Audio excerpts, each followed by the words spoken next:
যেসব মাসুম শিশু বেলায় যাবে অগমরে, তারা সবাই থাকবে গিয়ে জান্নাতের ভিতরে, তারা সবাই থাকবে গিয়ে জান্নাতের ভিতরে।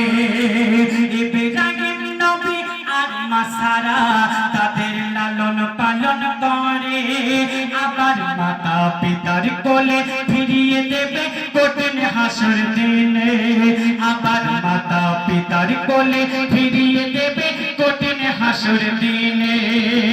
কাল হাসর মাঠে আল্লাহ পাক ওই শিশুদের বলিবে, কাল হাসর মাঠে আল্লাহ পাক ওই শিশুদের বলিবে, যাও তোমরা চলে আমার দয়ার জান্নাতে আজ সবে, যাও তোমরা চলে আমার দয়ার জান্নাতে আজ সবে। তখন বলবে শিশুরা ও রব্বানা, মা বাপকে